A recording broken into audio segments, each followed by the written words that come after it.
Es un poquito complicado y difícil cuando a uno le toca ponerse al frente de la charla. Y digo esto porque hay tanto tema que tratar sobre Jesús. Tenemos un libro demasiado extenso con enseñanzas riquísimas que a veces uno no sabe qué tanto de ello puede compartir. Pero el Señor es maravilloso y pone en nuestro corazón algún tema en especial y eso es lo más importante, ¿no?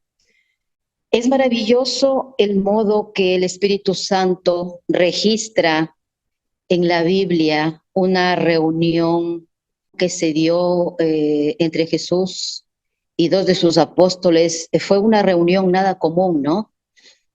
Son sus discípulos. Todos hemos escuchado esta historia maravillosa el camino de Emaús. Vino a mi corazón compartir porque me pareció que tiene mucha connotación para nosotros hoy día. Y pues eso, le pido al Espíritu Santo que realmente Él sea el que hable y que nos enseñe estas maravillas que tiene guardado para todo aquel que en Él cree. Estar con ellos, estar con estos dos discípulos, debió haber sido algo muy importante para Jesús. ¿Por qué? Porque este encuentro tuvo lugar el mismo día de su resurrección. A pocas horitas de él haber resucitado, se encontró con estas dos personas que iban caminando por ahí en el desierto a un lugar llamado Emaús. Este también fue el primer registro que se hace de Jesucristo enseñando de las Escrituras después de haber conquistado el sepulcro. Por eso me llamó tanto la atención este tema, porque si bien es cierto, los primeros pasos que dio el Señor después de su gloriosa resurrección debieron haber sido muy bien pensadas, ¿no? Y con propósito, porque nada de lo que está escrito en la palabra y nada de lo que el Señor nos enseña fue puesto ahí porque se le ocurrió un nombre o porque se le ocurrió hacer esto. No, hubo una planificación previa a todo lo que había de ocurrir eh, y esta no fue la excepción. Entonces, Dios ha escondido realmente muchas piedras preciosas en esta historia para nosotros, y no solamente en esta historia, sino en todas y cada una de las historias que se nos es contada en esta maravillosa palabra. La Biblia nos dice, si nosotros abrimos un poquito la Biblia y nos vamos a Proverbios 25:5, nos dice algo maravilloso y de muchísima importancia para todo creyente. Nos dice lo siguiente: gloria de Dios es ocultar un asunto y gloria de los reyes el investigarlo. Miren cómo el Señor aquí nos da pautas y ya nos está diciendo, ¿no? Gloria de Dios es ocultar un asunto. Por eso la escritura está escrita como está, símbolos, tipos, parábolas, ¿no? Porque nos están enseñando, pero al mismo tiempo nos está ocultando. Pero gloria de los reyes es investigarlo. Entonces, ¿a quién le corresponde investigar esas perlas preciosas que el Señor nos está ocultando en su palabra? Nosotros, nos corresponde. Y lo menos que hacemos es investigarlo. Lo menos que hacemos es ir a la palabra una, dos, tres, cuatro, cinco veces lo mismo. No importa, no importa, pero tenemos que estar allí, porque esa es la única manera de que el Señor, mediante su Espíritu, nos va a hacer entender estas perlas preciosas que Él tiene guardado en la palabra para nosotros. Por lo tanto, hay que profundizar en cada una de las parábolas que uno lee, en cada una de las palabras que uno lee. Y este viaje a Emaús es interesantísimo y es muy importante que profundicemos y que escuchemos al Espíritu Santo hablarnos con tal de que podamos sacar esas perlas preciosas y podamos traerlas a nosotros y que se hagan vida en nosotros. Entonces, sí me gustaría leer el capítulo correspondiente, aunque lo conocemos todos, pero no está de más traerlo y leerlo para poder entender. Es en el camino a Emaús, recién habiendo resucitado Jesucristo, los primeros pasos que dio, nos cuenta y registra en su palabra lo siguiente. Dice, y he aquí, dos de ellos iban el mismo día a una aldea llamada Emaús, que estaba a 70 estadios de Jerusalén, e iban hablando entre sí de todas aquellas cosas que habían acontecido. Sucedió que mientras hablaban y discutían entre sí, Jesús mismo se acercó y caminaba con ellos. Mas los ojos de ellos estaban velados para que no le conociesen. Y les dijo, ¿qué pláticas son estas que tenéis entre vosotros mientras camináis? ¿Y por qué estáis tristes? Respondiendo uno de ellos, que se llamaba Cleofas, le dijo, ¿eres tú el único forastero en Jerusalén que no has sabido las cosas que en ella han acontecido en estos días?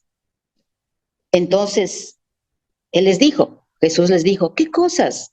Y ellos le dijeron, de Jesús Nazareno, que fue varón profeta, poderoso en obra y palabra delante de Dios y de todo el pueblo. Y cómo le entregaron los principales sacerdotes y nuestros gobernantes a sentencia de muerte y le crucificaron. Pero nosotros esperábamos que Él era el que había de redimir a Israel. Y ahora, además de todo esto, hoy es ya el tercer día que esto ha acontecido. Aunque también nos han asombrado unas mujeres de entre nosotros, las que antes del día fueron al sepulcro. Y como no hallaron su cuerpo, vinieron diciendo que también habían visto visión de ángeles, quienes dijeron que Él vive. Y fueron algunos de los nuestros al sepulcro y hallaron así como las mujeres habían dicho, pero a Él no le vieron. Entonces Jesús les dijo, oh insensatos y tardos de corazón para creer todo lo que los profetas han dicho. ¿No era necesario que el Cristo padeciera estas cosas y que entrara en su gloria? Y comenzando desde Moisés y siguiendo por todos los profetas, les declaraba en todas las escrituras lo que de él decían. Llegaron a la aldea a donde iban y él hizo como que iba más lejos. Mas ellos le obligaron a quedarse diciendo, quédate con nosotros porque se hace tarde. Y el día ya ha declinado. Entró pues a quedarse con ellos. Y aconteció que estando sentado con ellos a la mesa, tomó el pan y lo bendijo, lo partió y les dio. Entonces les fueron abiertos los ojos y le reconocieron, mas él se desapareció de su vista. Y se decían el uno al otro, ¿no ardía nuestro corazón en nosotros mientras nos hablaba en el camino y cuando nos abría las escrituras? Y levantándose en la misma hora, volvieron a Jerusalén y hallaron a los 11 reunidos y a los que estaban con ellos, que decían, ha resucitado el Señor verdaderamente y ha aparecido a Simón. Ellos entonces contaban las cosas que les había acontecido en el camino y cómo le habían reconocido a Jesús al partir el pan. Mientras ellos aún hablaban de estas cosas, Jesús se puso en medio de ellos y les dijo, paz a vosotros. Entonces, espantados y atemorizados, pensaban que veían espíritu. Pero él les dijo, ¿por qué estáis turbados? Y vienen a vuestros corazones estos pensamientos. Mirad mis manos y mis pies, que yo mismo soy, palpad y ved, porque un espíritu no tiene carne ni hueso, como veis que yo tengo. Y diciendo esto, les mostró las manos y los pies. Y como todavía ellos de gozo no le creían y estaban maravillados, les dijo, ¿tenéis aquí algo de comer? Entonces le dieron parte de un pez asado y un panal de miel. Y él lo tomó y comió delante de ellos y le dijo, estas son las palabras que os hablé estando aún con vosotros, que era necesario que se cumpliese todo lo que está escrito de mí en la ley de Moisés, en los profetas y en los salmos. Entonces les abrió el entendimiento para que comprendiesen las escrituras. Y les dijo, así está escrito, y así fue necesario que el Cristo padeciese y resucitase de los muertos al tercer día, y que se predicase en su nombre el arrepentimiento y el perdón de pecados en todas las naciones, comenzando desde Jerusalén. Y vosotros sois testigos de estas cosas. He aquí, yo enviaré la promesa de mi Padre sobre vosotros, pero quedaos vosotros en la ciudad de Jerusalén hasta que seáis investidos de poder desde lo alto. Amén. Esta palabra y esta porción de la Biblia, si nosotros lo digerimos poquito a poquito y permitimos que el Espíritu nos muestre, es muy maravillosa. Tiene grandes, grandes enseñanzas. Nosotros ya hemos establecido lo doloroso realmente que es ocuparse del yo, el yo nuestro, que en la mayoría de nosotros en algún momento lo teníamos enorme. Gracias a Dios, ahora hemos dado paso al Espíritu. Poder liberarse de ese yo por mí mismo, eso es imposible. Es un poder del Espíritu Santo. Solamente Él puede liberarnos del yo, el ocuparnos nosotros de Cristo y el saber más de Cristo es lo que realmente hace que la vida de Él fluya en nosotros. Como dice la palabra, como dice el Señor, nos advierte, nos enseña que tenemos que ocuparnos de Cristo, que tenemos que pensar en todo lo bueno, quién es Cristo, en todo lo santo, quién es Cristo, en todo lo noble, quién es Cristo. Si nosotros nos ocupamos en Él, entonces el yo no tiene cabida, definitivamente. Entonces, mediante esta historia, el Espíritu Santo nos muestra cómo ocupar nuestros pensamientos en Cristo. Al verlo en toda la palabra de Dios, no solamente al verlo en el Nuevo Testamento, al verlo en toda la palabra de Dios. Entonces, en primer lugar, notemos que los discípulos, esos dos discípulos que iban camino a Emaús, estaban encerrados en su propio entendimiento de todos los acontecimientos que se habían producido y estaban encerrados en sus pensamientos acerca de la redención de Israel. Tal es así que le contaban al mismo Jesucristo, le contaron la historia de él mismo. Entonces, como resultado, ¿qué pasaba con estos discípulos? ¿No estaban bien? Estaban abatidos, defraudados, desesperados, estaban deprimidos. Y eso es lo que Jesús notó en ellos. Y por eso les dijo, ¿por qué estáis así? Eso es lo que sucede cuando la verdad sobre Jesús está ausente de nuestras mentes. Eso mismo es lo que sucede. Cuánta desesperación en el mundo, cuánto abatimiento en el mundo, cuánta desolación, cuánta depresión en el mundo. Pero hay una respuesta al por qué. Esta ausencia de Jesús en la vida de nosotros produce eso y mucho más cosas. Los discípulos habían esperado que Jesús sería quien redimiera a Israel. Pero para ellos, entonces Jesús era un simple medio hacia un fin. Eso era Jesús. Estaban más consumidos por la redención de Israel que por el Redentor mismo. Miren, esta es otra parte preciosa, ¿no? Porque ellos estaban preocupados. ¿Y ahora quién va a redimir a Israel? ¿Pero qué de la vida de Jesús? No estaban preocupados por eso, estaban preocupados por la redención de Israel. No es sorprendente que estaban deprimidos. Claro que es sorprendente, o sea, estaban deprimidos. Pero Jesús nunca, nunca puede ser simplemente un medio hacia un fin, aunque este fin parezca muy noble, pero no puede ser. Necesitamos estar ocupados en Él y permitirle que todo gire en torno a Él a medida que Él ocupa el lugar central de cada una de nuestras vidas. ¿Qué pasa hoy día? ¿Cuánto temor?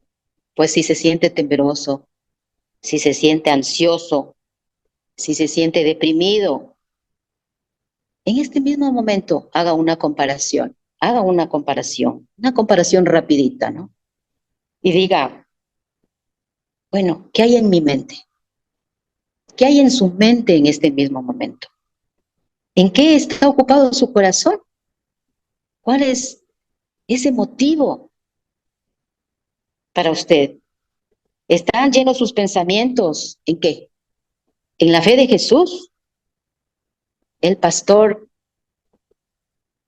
de su vida, el pastor de mi vida?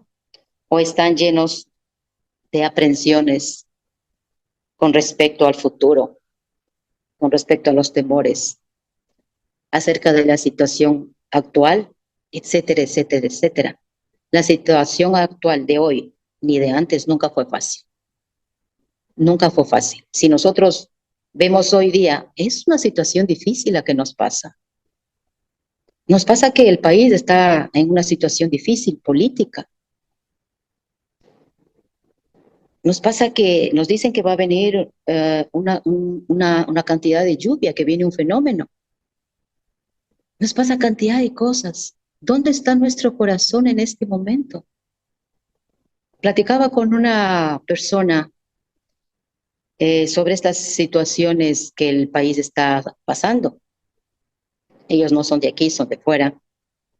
Y me decían, ¿y ahora ustedes qué van a hacer? Todo lo que se viene y se viene, vamos a pasar hambre y van a quedarse sin nada. ¿Qué van a hacer? Ustedes deben tener un plan B. Cuando yo escuché, ustedes deben tener un plan B, así como que me quedé en blanco, ¿no? Y yo le contesté y le dije, claro, yo tengo un plan A, yo tengo un plan B y hasta un plan C. Y ese plan es Jesucristo. Yo creo en Jesucristo. Creo que todo lo que Él hace es por amor. Y nadie me va a separar de ese amor de Jesucristo. Creo en Él y estoy quieta en Él. Entonces,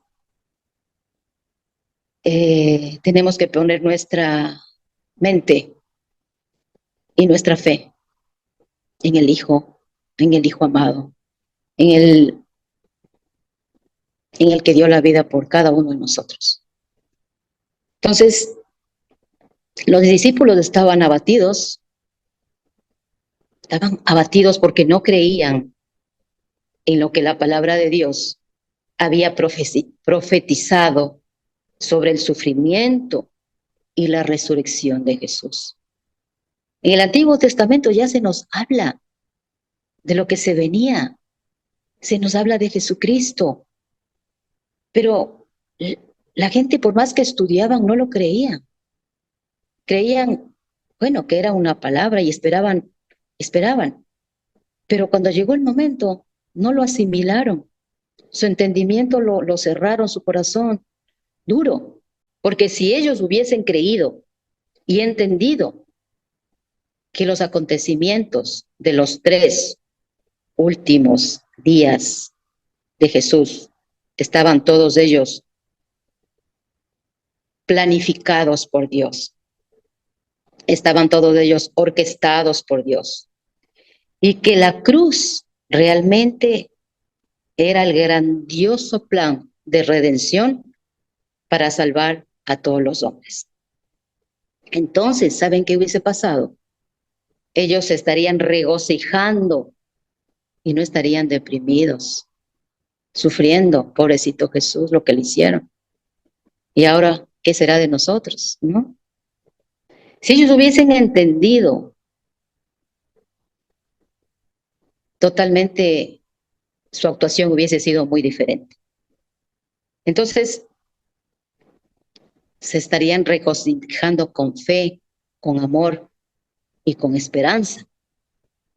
Y ellos hubiesen tenido una gran anticipación de su reunión con el Cristo resucitado, en lugar de estar tan desalentados y mirando hacia ellos mismos. ¿Cuántos de nosotros estamos mirando a mí mismo, queriendo salir por mí mismo? Nunca lo vamos a lograr. Debido a las creencias erróneas que estas personas tenían, se habían desilusionado y estaban mentalmente derrotados. No es sorprendente que Jesús les dijera, y esto registra aquí en la palabra, en Lucas 24:25, y dice: oh insensatos y tardos de corazón para creer todo lo que los profetas han dicho. Oh insensatos y tardos de corazón. La palabra insensatos es una palabra griega, anoetos se traduce, y esto significa sin entendimiento. Jesús dijo esas palabras, pero no le dijo en una forma grosera, ni de insulto. Él le dijo con amor. Y eso mismo nos está diciendo a nosotros ahora, es con amor. Oh insensatos y tardos de corazón, con amor y dolor. Él nos recuerda que nosotros tenemos tendencia a esos dos mismos desafíos que cita en su palabra. No entender su palabra y ser lentos para creerla. Hay creyentes realmente que no saben y no entienden lo que la palabra de Dios realmente dice. E incluso ocasiones en que si saben lo que dice su palabra, son lentos de corazón para creer. Jesús no quiere que nosotros seamos ignorantes de ninguna manera. Y nos exhorta en su palabra muchísimas veces que tenemos que tener entendimiento. Porque si nosotros somos ignorantes acerca de lo que Él dice, acerca de su palabra, ¿qué va a pasar en nuestra vida? Pues derrote, definitivamente. Vamos a salir derrotados. ¿Por qué? Por nuestra falta de conocimiento.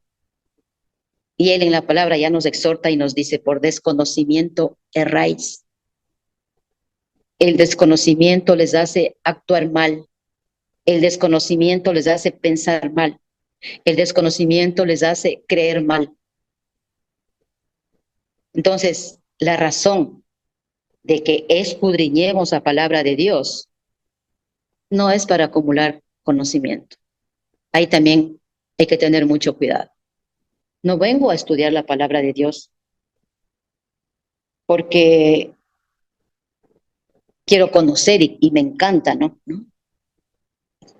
No es para acumular conocimiento de la Biblia y de pronto de los hechos históricos, porque qué lindas historias que hay en la palabra, pero se quedan en lindas. Y de vivirla, nada. Entonces, Él lo que quiere que nosotros vayamos a la palabra y tengamos conocimiento es para tener una constante revelación de Jesús. ¿Y cómo hacemos eso? Nos preguntamos nosotros, ¿no? ¿Pero cómo? Pues podemos comenzar pidiendo al Espíritu Santo que obre en nosotros, que abra nuestros ojos para ver a Jesús en la palabra. ¿Saben por qué? Porque de eso se trata todo, absolutamente todo. Ver a Jesús en la Escritura. Me apasiona realmente cuando tengo que hablar de Jesús. Y me apasiona esta parte porque eso de ver a Jesús en toda la Escritura, wow, es maravilloso. Eso es vida. Hay personas que vienen a la palabra, leen la palabra y en lugar de ver a Jesús, ¿saben qué? Todo se convierte en ley. Todo se convierte en mandamientos para ellos. Y eso les vuelve duros, legalistas, farisaicos. Eso les vuelve la palabra. Y el apóstol Pablo nos describe este fenómeno muy bien en el libro de Romanos. Dice, muestran celo por Dios, pero su celo no se basa en el conocimiento. Romanos 10:2. Y aquí pues vale la pregunta, ¿no? ¿A qué conocimiento se refiere el apóstol? ¿A qué conocimiento? Y en Romanos 3:4 justamente está esa respuesta. No conociendo la justicia que proviene de Dios y procurando establecer la suya propia, no se sometieron a la justicia de Dios. De hecho, Cristo es el fin de la ley para que todo el que crea reciba la justicia. De ese conocimiento se trata, de la justicia de Dios. En otras palabras, este versículo lo que nos quiere decir, dice, leen la palabra de Dios estas personas sin ver a Jesús en esta palabra. ¿Y saben qué? Se vuelven celosos de la ley y terminan sin saberlo, buscando hacerse a sí mismos justos por la ley. Miren qué importante es saber por quién fuimos justos y quién nos justificó, no por nosotros mismos. Jesucristo es el que hizo todo ese trabajo por amor, por mí. Muchos legalistas que todavía están en la cuestión de la ley, conocemos muchísimos por ahí, no se dan cuenta de que están atrapados en ese legalismo. No se dan cuenta, ellos creen que esa es su verdad. Eso es lo peor. También hay personas que atacan el Evangelio de la Gracia. He escuchado, muchísima gente ataca el Evangelio de la Gracia, porque están cegados por su celo de la ley y que el hombre necesita realmente mejorarse a sí mismo mediante la conducta recta. ¿Han escuchado eso? Yo sí, muchísimas veces. Hay que mejorar la conducta por mí mismo. Eso es lo que dicen, ¿no?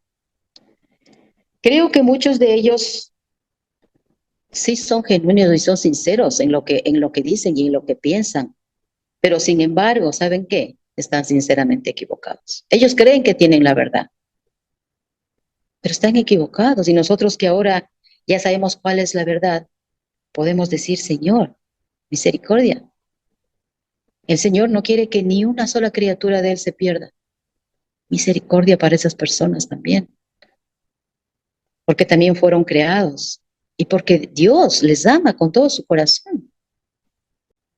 Nosotros necesitamos saber sin ninguna duda que la ley nunca puede hacernos justos. Jesús es el fin de la ley y somos hechos justos cuando creemos correctamente en la persona de Jesús y en su justicia. No hay un atajo, no hay vuelta que darle, no hay otra persona, no, es Jesús. El apóstol Pablo creo que es la mejor persona en escribir acerca de esto, porque si ustedes, todos conocemos la historia de quién fue el apóstol Pablo, ¿no? Y realmente es también edificante, ¿no? Saber lo que Jesús hizo con Pablo después de que Pablo persiguió tanto a la iglesia y hasta mató a cristianos. Entonces, Pablo era el fariseo de los fariseos, el legalista de los legalistas. Hubo una época en su vida en que no sabía que él estaba atado al legalismo, ¿no? Él amaba a Dios y amaba la ley de Dios. Y él creía sinceramente que estaba en lo correcto. Por eso la persecución, pero era por amor a Dios. Entonces, Pablo era celoso de la ley de Dios. De hecho, era su pasión por la ley de Dios lo que le hacía perseguir a la iglesia primitiva, encarcelar a muchos y consentir la muerte de muchísima gente cristiana. ¿Qué pasó? Pues solamente dejó de hacer todo eso cuando el propio Jesús, el Jesús resucitado, comenzó a abrir sus ojos a esa verdad maravillosa. ¿Dónde? En el camino a Damasco. Todos conocemos esa historia. Maravillosa. Lo que hace Jesús en la vida de una persona, aunque esté equivocada, pero Jesús le trae al camino. Entonces, la ley, la ley es un velo que ciega a la gente. Y sin embargo, cuando ese velo es apartado, ese velo es quitado, cuando como los ojos de Pablo fueron abiertos a la verdad sobre Jesús, saben, ahí no hay vuelta que darle. Tan solo vea lo que sucedió a Pablo. ¿Qué sucedió? Se convirtió en el apóstol de la gracia de Dios y su celo ya no era sin conocimiento. En muchos lugares realmente hay creyentes que siguen pensando que Dios está enojado con ellos y se separan, se apartan. Simplemente ellos no tienen una revelación del Evangelio de la gracia y de lo que significa el amor incondicional de nuestro amado Dios. Todavía ese velo no está quitado. Así como los dos discípulos en el camino a Emaús, tales creyentes no tienen discernimiento y son poco sabios. Y todo lo que se viene cuando uno tiene todavía el pelo puesto. Pero también hay creyentes que conocen sobre el Evangelio de la gracia, sí lo conocen, y que incluso saben que Dios los ama incondicionalmente, lo conocen y saben. Sin embargo, ese conocimiento está solamente en su cabeza, todavía no está en su corazón. Entonces, como tienen ese conocimiento en su cabeza, cuando caen, incluso aunque tienen el conocimiento de la gracia, saben lo que es la gracia, aún así siguen teniendo temor a acercarse al trono de gracia de Dios para recibir sanidad y recibir restauración. ¿Cuál es el problema en este caso de estas personas? Son lentos de corazón para creer la promesa de Dios de gracia y el regalo de la justicia hecha por Dios por medio de Jesús. Sí la saben, sí la conocen, pero todavía hay lentitud para creer esas promesas maravillosas que el Señor tiene para cada uno de los que hemos abierto nuestro corazón. Entonces, conocer las verdades de Dios y el Evangelio de la gracia de manera intelectual no es suficiente. Yo diría que no es nada en realidad. Tiene usted que ser rápido en creer y en creer todo lo que Jesús ha logrado en la cruz para todos nosotros. Especialmente cuando nosotros estamos batallando, ¿no? Y eso es a diario, batallando con el temor, batallando con la culpa, batallando con el fracaso. ¿Saben una cosa? Dios no quiere que usted esté derrotado, que ni yo esté derrotado. No, eso es lo menos que Él quiere. Y ese derrote debido a una falta de conocimiento de su gracia. La gracia del Señor es Jesucristo. Y Jesucristo es vida, definitivamente. Y Dios quiere que al mismo tiempo que seamos rápidos para creer en sus promesas, quiere que nosotros no solamente le creamos, sino que empecemos a vivir esas promesas por anticipado, esas promesas maravillosas que fueron dadas para todo aquel en el que Él cree. Regresando un poquito a la historia de Maús, otro aspecto muy interesante de esta historia es la palabra Emaús. Esta palabra Emaús significa baños calientes. Qué interesante, ¿no? O sea, cada palabra que está puesta en la Biblia tiene un significado y una connotación espiritual. No está puesta por gusto. Emaús quiere decir baños calientes.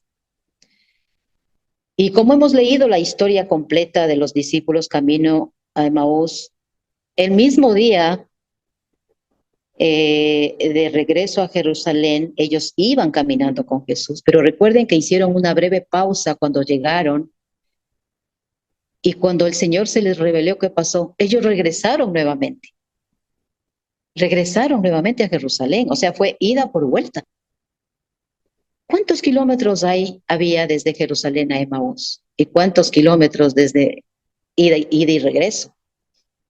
Más o menos investigando, se decía que 22 kilómetros de ida y 22 de regreso. Ellos caminaron, no sé si 45 o 50 kilómetros. Es bastante, ¿no? Para ir a pie.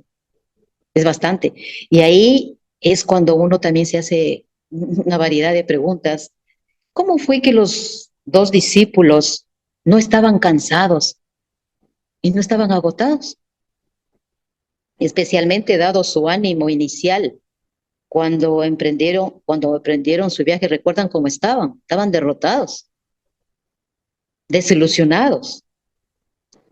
Entonces, algo debió haber pasado, debió haber sucedido en el cuerpo de estos dos discípulos mientras caminaban con Jesús.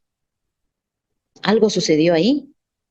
Sus cuerpos físicos, ¿saben qué pasó? Fueron avivados, fortalecidos y vigorizados, caminando con Jesús. Su juventud, sin duda alguna, fue renovada caminando con Jesús. Y la palabra de Dios nos promete en Isaías 40:31 y nos dice, los que confían en el Señor renovarán sus fuerzas, volarán como las águilas, correrán y no se fatigarán, caminarán y no se cansarán. ¿Qué sucedió en el camino? ¿Qué causó que los cuerpos de los discípulos experimentasen tal oleada de energía y vida? ¿Qué causó?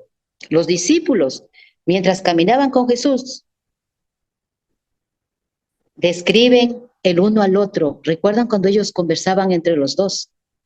Y se dijeron el uno al otro, ¿no ardía nuestro corazón en nosotros mientras nos hablaba en el camino y cuando nos abría las escrituras? Miren qué precioso. ¿No ardía nuestro corazón en nosotros? ¿Saben qué? Ahí está la clave de todo. Este versículo es la clave de todo. Cuando las escrituras les son abiertas y las cosas concernientes a Jesús son reveladas, ¿saben qué es lo que sucede? El corazón se enciende y arderá en su interior como sucedió con aquellos dos discípulos. Qué maravilloso. Es maravilloso cuando el Señor nos enseña tanta vida y nos trae a estas vivencias que nosotros podemos experimentar el día de hoy. Y no olvidemos nosotros cuando Jesús, lo que Jesús hizo cuando oyó la creencia equivocada de los dos discípulos que hablaban y su conversación de derrota. Jesús escuchaba todo lo que ellos decían y les dijo, y Jesús les enseñaba las escrituras y les abrió las escrituras, comenzando desde Moisés y siguiendo por todos los profetas. Les declaraba en todas las escrituras lo que de él decían, el mismo Jesús, hablando de él mismo en toda la palabra, en Lucas 24-27. En otras palabras, comenzando por los 5 primeros libros de Moisés, que es Génesis, Éxodo, Levítico, Números y Deuteronomios. Estos libros son conocidos como la Torá del Antiguo Testamento. Él les abrió esa Torá y les enseñó en vivo y en directo. Jesús explicó todas las cosas concernientes a él mismo en la palabra. Entonces, siguió revelándose a él mismo en los libros que seguían, en los profetas, libros como Samuel, Reyes, Isaías y Jeremías. Seguía explicándoles de lo que se decía en la palabra del mismo para que ellos obtengan el conocimiento. ¿Qué viaje debió haber sido ese con Jesucristo para estos dos discípulos? No es sorprendente que los corazones de estos discípulos fueran avivados y ardieran en su interior. ¿No es sorprendente eso? Como el nombre de la aldea a la que viajaban se llamaba Emaús, o sea, baños calientes, sus corazones fueron sumergidos continuamente en un baño caliente mientras Jesús abría sus ojos. ¿Pero para qué? Para que le vieran a él en todas las escrituras. El primer día de su resurrección, Jesús estableció un precedente para nosotros sobre cómo deberíamos leer la escritura, cómo deberíamos leer la Biblia. Jesús quiere que abramos las escrituras para verlo a él. Véalo en todo, mi hermano querido. Véalo en todo, desde el Génesis hasta el Apocalipsis. Cuando más le vea a él, más libre será de todas las formas que tenemos de ocuparnos en el yo mismo. Y será más transformado de gloria en gloria. Y el apóstol Pablo consideró todos sus logros como basura. Recuerden, ¿no? Esto está en Filipenses. Mientras que el profeta Isaías afirma que todos nuestros actos de justicia son como trapos de inmundicia. Eso dice el profeta Isaías. Mi amigo, abra la Biblia y vea a Jesús en todos los tipos y todas las sombras en el Antiguo Testamento. Cada sacrificio, cada fiesta, incluso el tabernáculo, los sacerdotes señalan a quién, a Jesucristo. Véalo ahí a él. En el Nuevo Testamento, vea a Jesús como amando, perdonando a quienes mucho despreciaban, como la mujer adúltera. Véale sanando a ciegos, paralíticos y todos aquellos que estaban oprimidos en enfermedades.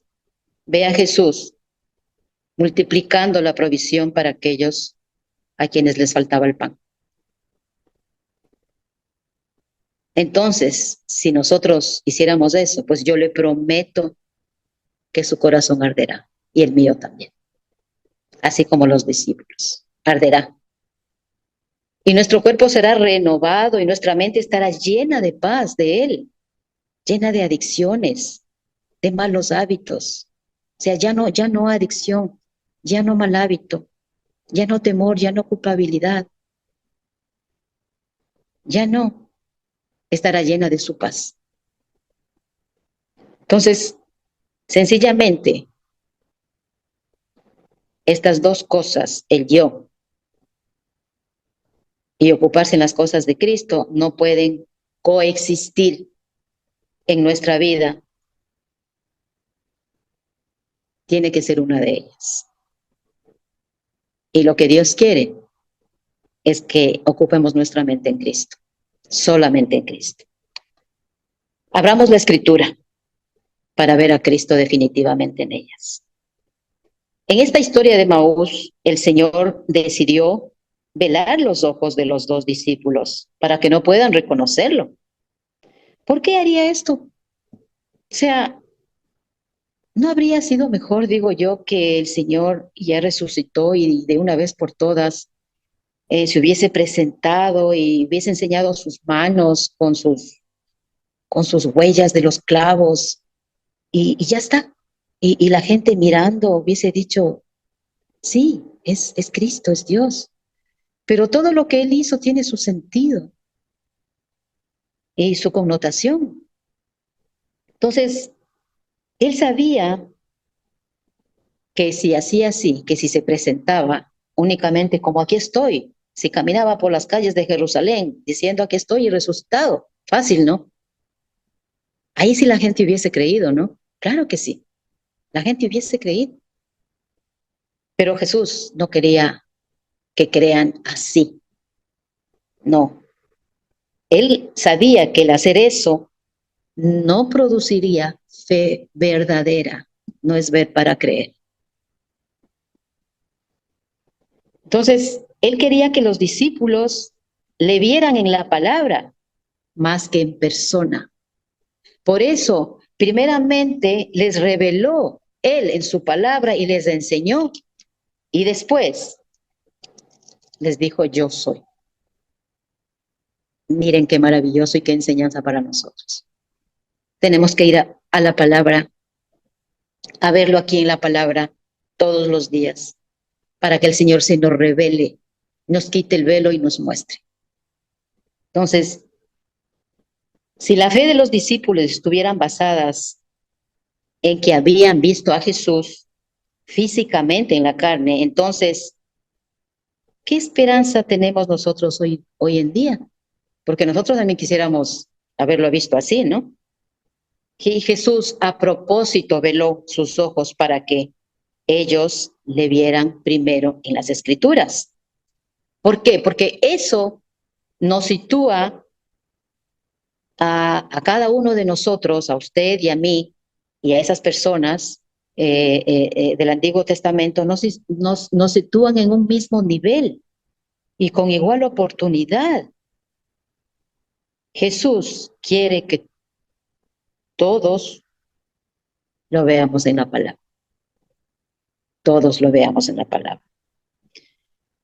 Y la palabra de Dios dice, así que la fe es por el oír y el oír la palabra de Dios. Eso significa que cuanto más oigo a Jesús revelado y explicado en la Escritura, más fe será impartida a mi corazón para creer todo lo que la palabra de Dios dice sobre mí, dice sobre usted. Entonces, creer correctamente sobre Jesús es lo que marca una enorme diferencia en las vidas de las personas. Y el apóstol Pablo dice, porque no me avergüenzo del evangelio, porque es poder de Dios para salvación a todo aquel que cree, judío primeramente y también al griego, porque en el evangelio la justicia de Dios se revela por fe y para fe, como está escrito, mas el justo por la fe vivirá. Romanos 1, 16, 17. El evangelio es el evangelio de Cristo y todo se trata de Jesucristo. No es el evangelio de la moralidad, no es el evangelio del carácter, no es el evangelio del dinero, no es el evangelio de la prosperidad, no. Pero ¿saben qué hace el evangelio? Produce todas estas cosas. Claro, el verdadero evangelio de Jesucristo siempre produce primero piedad, sanidad Y ahí sí, produce moralidad, lógicamente. Produce carácter, produce salud, produce provisión, produce sabiduría, produce amor, produce paz, produce gozo, etcétera, etcétera, etcétera. Ese es el evangelio del que yo no me avergüenzo, porque cuando Cristo está en el centro de las vidas de las personas, entonces sus temores, entonces sus culpas, sus miedos, sus adicciones ya no están en el centro, ya no tienen lugar, ya no tienen cabida. Cuando la justicia de Dios es relevada, es revelada esa justicia, eh, quitado ese velo y viendo a Jesucristo siendo justo por mí, entonces ahí viviré de fe en fe. Viviré de un nivel de creer correctamente al siguiente nivel de creer correctamente. Y viviré desde un nivel de victoria al siguiente nivel de victoria. ¿Saben hasta cuándo? Hasta llegar a la estatura de la plenitud de Cristo. Dígame si esto no es vida y vida en abundancia. En Romanos 1:17 se nos habla y nos dice que el justo por la fe vivirá. No dice que el justo vivirá por sus propias obras, no. La esencia de la fe cristiana está fundada en este versículo. Y fue este versículo el que lanzó la reforma. Martín Lutero. ¿Ustedes recuerdan quién fue Martín Lutero? Claro, Martín Lutero fue un monje católico y él buscaba protestar en contra de las malas prácticas, de los abusos que se venían presentando al interior de la Iglesia Católica. Y él se hacía una pregunta y decía, ¿qué hacer para lograr la aceptación de Dios? Siempre fue su pregunta y no encontraba respuesta en ninguna parte, pese a que era un monje encerrado, católico. Entonces, ningún ritual o ninguna norma de la iglesia fue capaz de contestar esta pregunta que él se hacía. Leyó fervientemente la Biblia y se sintió atraído por la carta del apóstol Pablo a la iglesia romana en la que justificaba la sangre de Jesucristo. Entonces, él logró entender gradualmente, poco a poco, lo que acabaría siendo el versículo de la Reforma. Dios no es solo un juez justo, sino también un padre que ama a las personas, que él mismo creó y que envió a su hijo a vencer el pecado, que es lo que separa a los hombres de Dios, el pecado. Entonces, leyendo la Biblia, Lutero descubrió que cualquiera que crea en Dios y su Hijo Jesucristo recibe el don gratuito de la justificación ante el Todopoderoso. Y este señor, este monje, por fin había encontrado la respuesta a su pregunta. Esta era la respuesta. La salvación se alcanza por gracia divina y solo a través de la fe. Miren la importancia de venir a la Biblia con un corazón predispuesto y, y queriendo recibir respuestas. Ahí estaba la respuesta. Y esta respuesta dio paso a la iglesia que nosotros tenemos hoy, ¿no? Cristiana. ¿Y de dónde vino? De un monje católico. Este es el versículo maravilloso en que se nos habla de la fe. El justo por la fe vivirá. Si hay una historia que describe al Evangelio, es todo el pasaje del capítulo 22 de Génesis. Es una historia de un hijo, es una historia de un hijo que lleva la leña hasta el monte Morián, de camino a ser sacrificado. Todos conocemos esa historia. Abraham llevando a Isaac al sacrificio. ¿Por qué pediría Dios que el hijo de Abraham fuese sacrificado, no? Qué gran pregunta.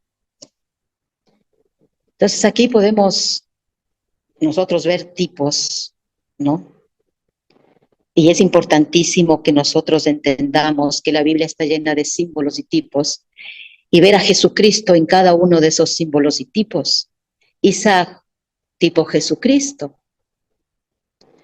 La leña que cargaba, símbolo de la cruz de Jesucristo. Todo apunta a Jesucristo, inclusive en el Antiguo Testamento mucho más. Entonces, Dios mismo enviaría a su hijo, su único hijo, el hijo a quien amaba. Su hijo llevaría una pesada cruz de madera por el mismo monte, pero él recorrería todo el camino hacia la cumbre más elevada. Es lo que hizo Jesucristo, conocida como Monte Calvario, y se sacrificaría como pago por los pecados de la humanidad. Ahora imagínese en la posición de Abraham usted yendo hacia el monte, ¿no? Y subiendo hacia el monte con su hijo Isaac. Y cuando llega al lugar del sacrificio, su hijo se dirige hacia usted y le pregunta, papá, veo el fuego y veo la leña, pero ¿dónde está el cordero? Esa pregunta debió haber partido el corazón de Abraham. Se quedó sin habla. Él miró al muchacho y le dijo, hijo, Dios se proveerá de cordero. Miren, esas palabras que Abraham dijo fueron por la fe de él. Y fue una palabra profética de lo que Dios haría después con Jesucristo. Y justamente cuando Abraham estaba a punto de sacrificar a su hijo, Dios le dijo, detén tu mano y mira. Abraham miró atrás y vio un cordero que estaba enredado en un zarzal por sus cuernos. Y cuando Abraham giró y miró, yo creo que él solamente no vio el cordero enredado en su zarzal, sino que también vio una visión profética del verdadero Cordero de Dios, que es Jesucristo, con una corona de espinas. Había un zarzal de madera espinudo, ¿no? Mire, una corona de espinas rodeado en la cabeza de Jesucristo. Vio al Cordero sujeto con clavos a la cruz. Esa fue la visión que vio Abraham. Un anticipo de Dios que le dio a su hijo por la fe, ¿no? Abraham, padre de la fe. Y Jesús les dijo a los fariseos, miren, y este versículo es muy importante, porque Jesús les dijo a los fariseos, y dice así, Abraham se gozó de que había de ver mi día. Y ellos se burlaron de él diciendo, ¿aún no tienes 50 años y has visto a Abraham? Él respondió enfáticamente, antes de que Abraham fuese, yo soy. Entonces, ¿de qué se regocijaba Abraham?